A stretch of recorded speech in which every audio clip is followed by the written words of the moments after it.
మూసీ ప్రక్షాళన Bharat future city అంటే కొందరికి నచ్చడం లేదని ఈ అభివృద్ధిని అడ్డుకునే వారి పని పట్టాలని ప్రజలకు సీఎం రేవంత్ రెడ్డి పిలుపునిచ్చారు. హైదరాబాద్లో సామాన్యుడి సొంతింటి కల నెరవేరాలంటే మూసీ ప్రక్షాళన, రేడియల్ రోడ్లు, ఫ్యూచర్ సిటీ నిర్మాణం కావాల్సిందేనన్నారు. గచ్చిబౌలిలో సమీకృత సబ్ రిజిస్ట్రార్ భవనాల నిర్మాణానికి శంకుస్థాపన చేసిన సీఎం రిజిస్ట్రేషన్ కార్యాలయాల్లో ఇబ్బందులకు శాశ్వత పరిష్కారం చూపించబోతున్నామని పేర్కొన్నారు. హైదరాబాద్ గచ్చిబౌలిలో ఇంటిగ్రేటెడ్ సబ్ రిజిస్టర్ కార్యాలయానికి ముఖ్యమంత్రి రేవంత్ రెడ్డి శంకుస్థాపన చేశారు.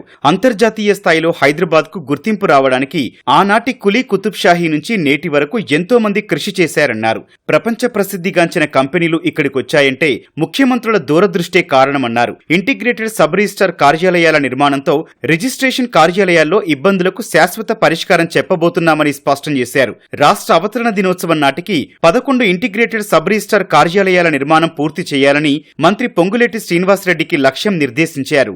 మరి లక్షల కోట్ల రూపాయలు పెట్టుబడి పెట్టి రాష్ట్ర ప్రభుత్వానికి వేల కోట్ల రూపాయల ఆదాయం ఇచ్చేవాడు ఆఫీస్కి వస్తే నించోవడానికి జగా లేదు, కనీసం మర్యాదగా పలకరించేవాడు లేడు.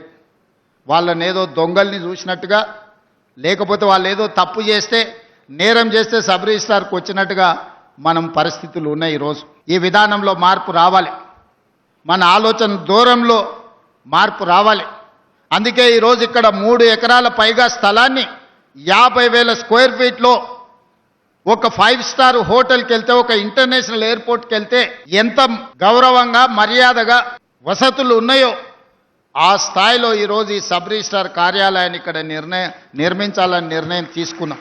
ఈ ప్రభుత్వం మీకు వసతులు కల్పించడం ద్వారా ప్రభుత్వానికి ఆదాయం పెరుగుతుంది, ఇందులో ఖర్చు లేదు.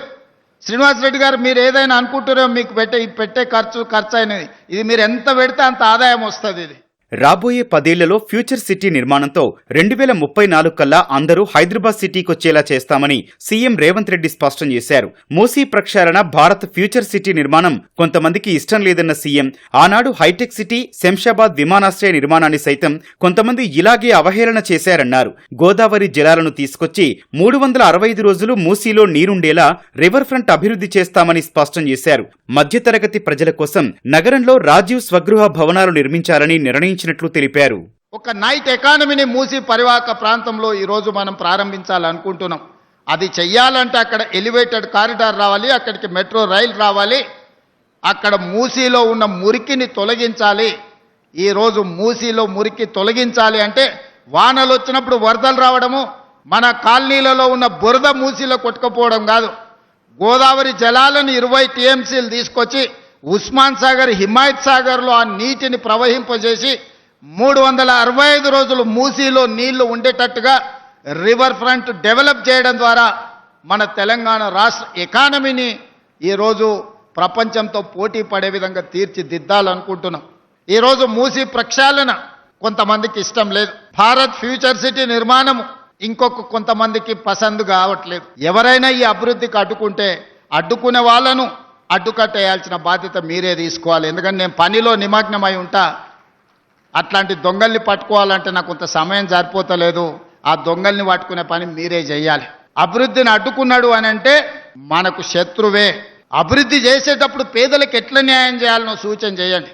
వాళ్ళకి ఇంకా మెరుగ్గా నష్టపరిహారం ఏ విధంగా ఇవ్వాలి, లేకపోతే వాళ్ళకి మెరుగైన ఏమైనా వసతులు కల్పించాలనో కూడా వాటి సూచనలు తీసుకోవాలి. రాష్ట్ర ప్రభుత్వంపై ఎలాంటి భారం పడకుండా జీహెచ్ఎంసీ పరిధిలో తొలి విడతగా 11 సమీకృత సబ్ రిజిస్టర్ కార్యాలయాలు నిర్మించబోతున్నట్లు మంత్రి పొంగులేటి శ్రీనివాసరెడ్డి తెలిపారు. కోర్టు స్టే ఎత్తివేయడంతో 4 లక్షల సాదా బైనామా దరఖాస్తులను పరిష్కరిస్తామని మంత్రి తెలిపారు. రైతన్నలకి పూర్తి భద్రత కూడా కల్పించే కార్యక్రమాన్ని ఆ భూభారతి ద్వారా పరిష్కరించుకున్నాం. ఇప్పటికే సుమారు 8,60,000 అప్లికేషన్లు ఉన్నాయి. దాంట్లో 2 లక్షల పైగా అప్లికేషన్లు పరిష్కరించాం. గౌరవ ఆనరబుల్ హైకోర్టులో నిన్ననే సాదా బైనామాలకు సంబంధించిన అంశం మీద కూడా ఏదైతే ఆ గతంలో స్టే ఉందో ఆ స్టే కూడా వెకెట్ అయింది. దానికి సంబంధించిన 4 లక్షల అప్లికేషన్ని వడివడిగా ఏవైతే జెన్యూన్ అప్లికేషన్లు ఉన్నాయో వాటిని కూడా ఈ ప్రభుత్వం పరిష్కరిస్తుంది.